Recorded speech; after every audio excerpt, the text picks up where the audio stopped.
Guys, कैसे हैं आप? मैं यूक्रेन के विजिट वीजा के ऊपर बात करूंगा कि क्या क्या डॉक्यूमेंट्स रिक्वायर्ड हैं अगर आपने वीजा अप्लाई करना हो। यूक्रेन का टाइम ड्यूरेशन कितना लगता है, इसकी फीस कितनी है, उसके लिए डॉक्यूमेंटेशन क्या क्या रिक्वायर्ड है। दूसरा, आपको यूक्रेन का वीजा क्यों अप्लाई करना चाहिए। आजकल की सिचुएशन में देखें तो कुछ ही कंट्रीज ओपन है। कल को अगर आपने यूरोपियन कंट्रीज का या शेंगन कंट्रीज का वीजा अप्लाई करना है तो उसके लिए क्या यूक्रेन का वीजा स्ट्रॉन्ग है कि नहीं, इस सारी चीजों के ऊपर बात करते हैं। सबसे पहले बात करता हूँ यूक्रेन का। जो अगर आप पाकिस्तानी सिटीजन है तो आपको इन्विटेशन लेटर रिक्वायर्ड है।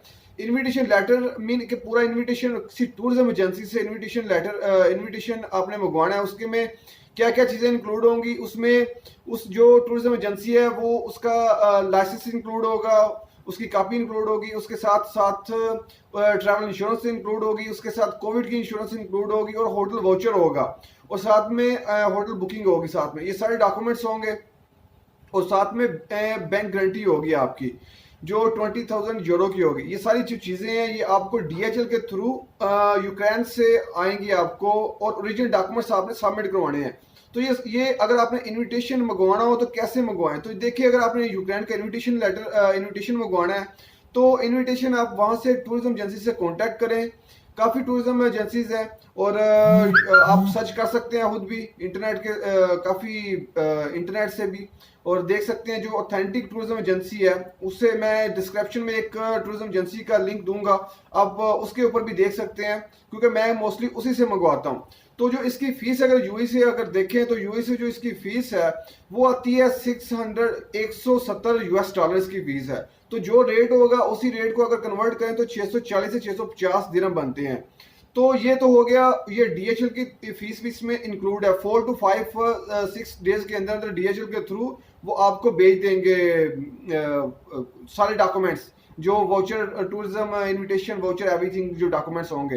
तो ये एप्लीकेशन फिर बाद में सबमिट करवानी है आपने जाकर वीएफएस सेंटर में। वीएफएस सेंटर में एप्लीकेशन फिलअप करने के बाद फ्लाइट रिजर्वेशन वगैरह पर डे की आइटिनरी प्लान साथ में अटैच करें, passport copy, visa copy, ID card की कॉपी, साथ में flight reservation, no objection letter और 3 मंथ की बैंक स्टेटमेंट रिक्वायर्ड होती है इसके लिए। ये सारे डॉक्यूमेंट्स आपने अटैच करके वीएफएस में जाना है। अपॉइंटमेंट की इसकी जरूरत नहीं है, आपको अपॉइंटमेंट के बगैर जाकर सबमिट करवा सकते हैं। तो इसकी जो फीस है वो 620 दिरहम इसकी फीस है। वीएफएस की फीस इंक्लूड करके 160 दिरहम वीएफएस की फीस है। ये इंक्लूड करें तो ये आप खुद हिसाब लगा लें कितनी फीस बनती है।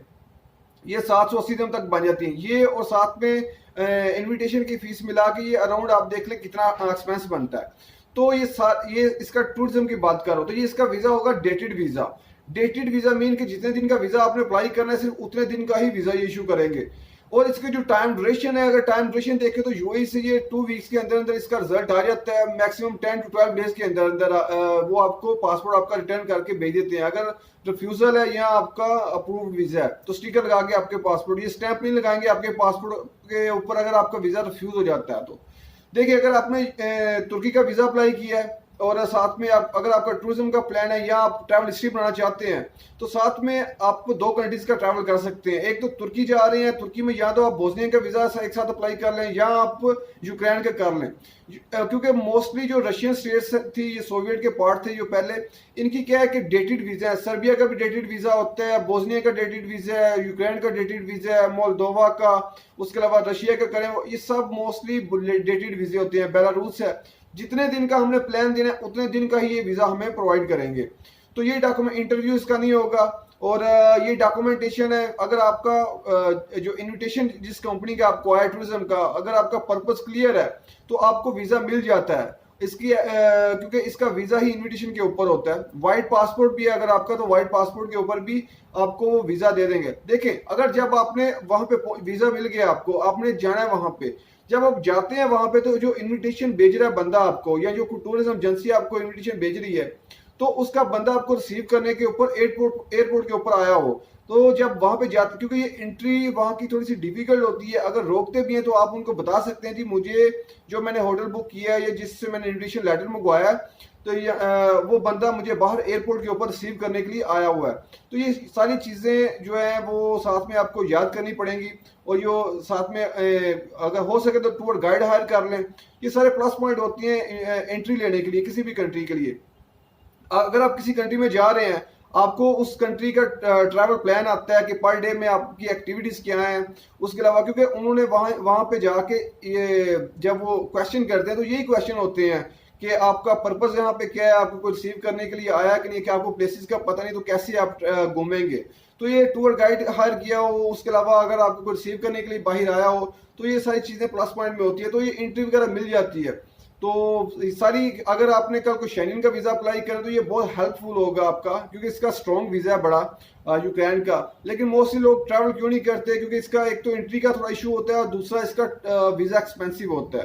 तो ये सारा प्रोसीजर है, जो लोग इंटरेस्टेड हैं, जो लोग करना चाहते हैं तो वो खुद कर सकते हैं। इतना ज़्यादा डिफिकल्ट इसका नहीं है। अगर टूरिज्म को ऑथेंटिक टूरिज्म एजेंसी से आप मंगवा रहे हैं तो वो पैसे ये नहीं होता, क्योंकि मोस्टली लोगों के माइंड में होता है कि हम लोग इनविटेशन लेटर मंगवाएंगे, हो सकता है वो ना हमें भेजें, लेकिन वो भेज देते हैं।